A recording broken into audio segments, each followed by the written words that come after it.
Hello art lovers, my followers and my viewers. अपनी ongoing series जो कि famous artist के बारे में नॉलेज गेन करने से रिलेटेड थी, उसके नेक्स्ट आर्टिस्ट हैं नंदलाल बॉस। आगे बढ़ने से पहले आप अगले किस आर्टिस्ट के बारे में जानना चाहते हैं कमेंट बॉक्स में ज़रूर लिखें। मुझे नहीं पता, ब्रश फेंक के मारो या कलर, कमेंट में नाम होना चाहिए। और नहीं भी होगा तो मुझे कोई फ़र्क नहीं, मेरी तो सीरीज़ चल ही रही है।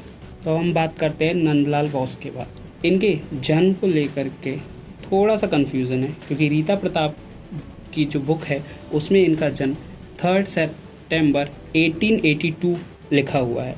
लेकिन वहीं कुमार स्वामी की बुक में, जो कि कम्पिटिटिव एग्ज़ाम की एक बुक है, उसमें उनका डेट ऑफ बर्थ 3 दिसंबर 1882 लिखा हुआ है। तो आपको इस चीज़ का ध्यान रखना है कि आपको अगर एग्ज़ाम में इनमें से कोई एक डेट मिलती है तो आपको किस पे जाना है। तो आपको ये दोनों ही डेट ध्यान में रखना। इन्हें मास्टर मोसाई के नाम से भी जाना जाता था। इनके पिता पूर्णचंद्र बसु बिहार में खड़गपुर के आर्किटेक्चरल आर्टिस्ट थे। इन्होंने 30 साल की उम्र में कोलकाता स्कूल ऑफ आर्ट्स में दाखिला लिया था। स्कूल में एडमिशन के लिए इस सिफारिश प्रमाण पत्र के साथ साथ अपने ब्रश से क्रिएट किया महाश्वेता का एक चित्र लेके गए थे। बहुत कम उम्र में ही इन्होंने अपना फेमस आर्ट वर्क सती और नौका बिहार बनाया था। इन्होंने माइकल एंजेलो राफेल के चित्रों की कॉपी भी की।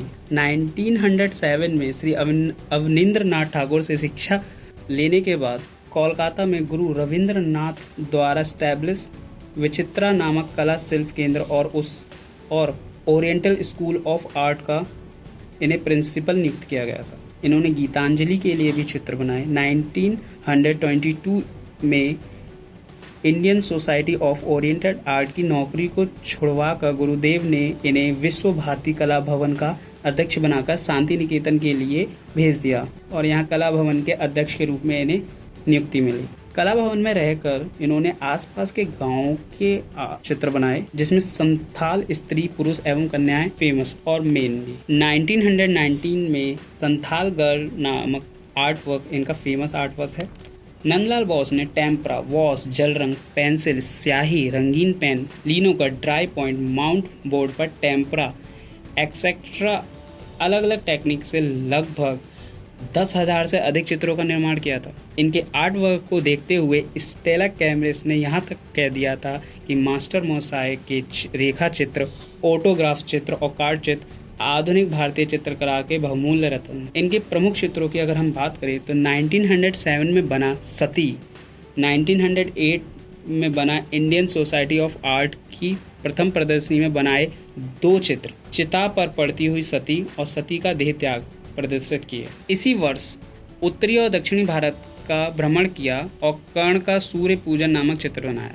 1909 में चैनिका काव्य संग्रह के लिए चित्र बनाए। सती, गांधारी, भीष्म प्रतिज्ञा, सावित्री और यम नौका विहार भी इसी वर्ष इनके बनाए गए चित्र। 1910 में पद्मिनी और भीम सिंह, एकलव्य और अहल्योदार चित्र बनाए। 1911 में धनुर्विद्या सिखाते हुए द्रोण।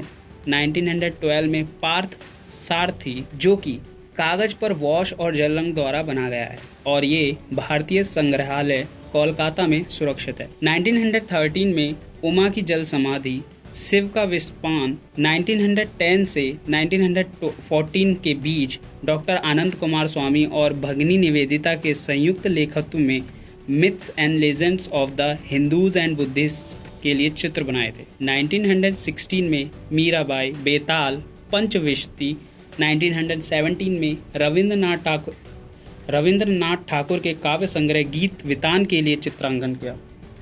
कृष्ण और अर्जुन व वर्षा से धुला कोणार्क भी इसी वर्ष के इनके चित्र हैं।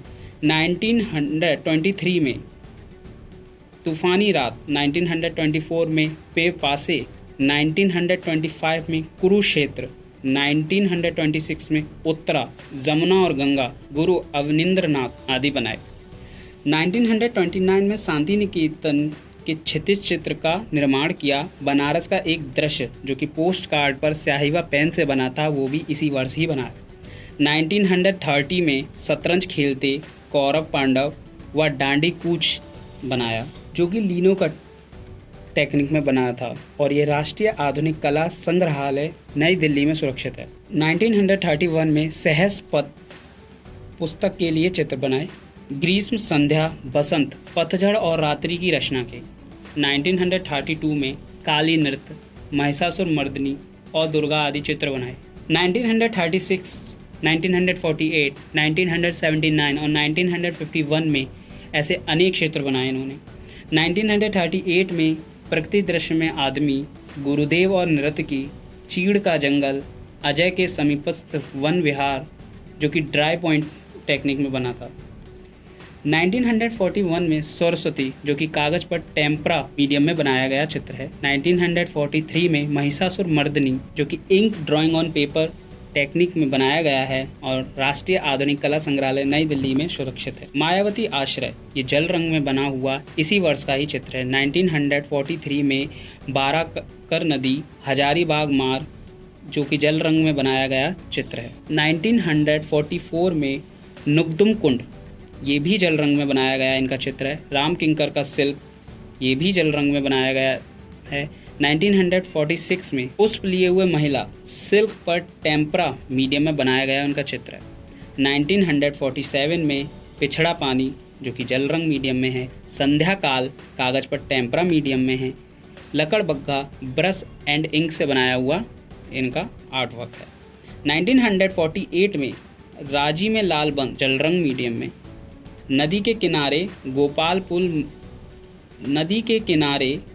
गोपालपुर मृग ब्रश एंड इंक से बनाया हुआ इनका आर्ट वर्क है। 1949 में गोलपाड़ा कोपाई वाटर कलर मीडियम में, कोपाई नदी ड्राई पॉइंट मीडियम में बनाया गया इनके चित्र हैं। इसके अलावा इन्होंने 1950 में संथालों का लबाई नृत्य वाटर कलर मीडियम में, 1952 में डोलन चप्पा बनाया गया इनका चित्र है। इसके अलावा इसी वर्ष इन्होंने अरहर का पौधा भी बनाया था।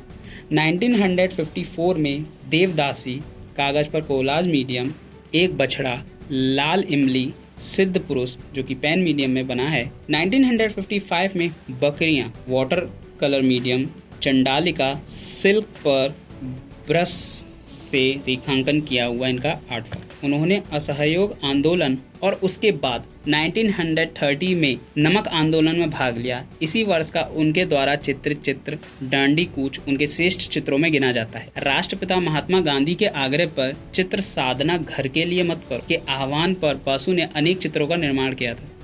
1937 में फैजपुर कांग्रेस अधिवेशन में मंच व तोरण की सज्जा की थी। 1937 से 1938 में हरिपुरा पोस्टर बनाए थे। हरिपुरा पोस्टर का शीर्षक जमीन जोतने वाला भारतीय किसान था और इसकी विषय वस्तु भारतीय ग्राम्य जीवन था और हरिपुरा कांग्रेस में बनाए गए चित्रों का मीडियम कागज पर टेम्परा मीडियम था। इसके अलावा इन्होंने कान साफ करने वाला भी एक चित्र बनाया। स्वाधीन भारत के संविधान की पांडुलिपि का अंकन भी उन्हीं के निर्देशन में हुआ था।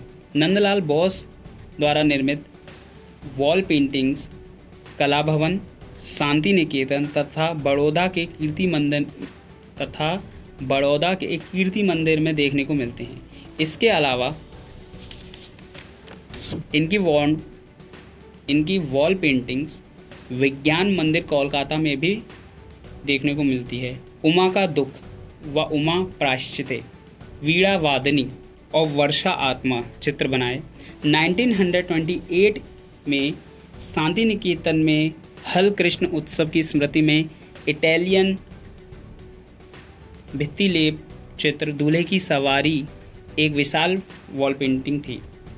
1939 में बड़ौदा महाराज ने कीर्ति मंदिर की साज सज्जा के लिए इन्हें बुलाया और इन्होंने गंगा अवतरण चित्र की रचना की।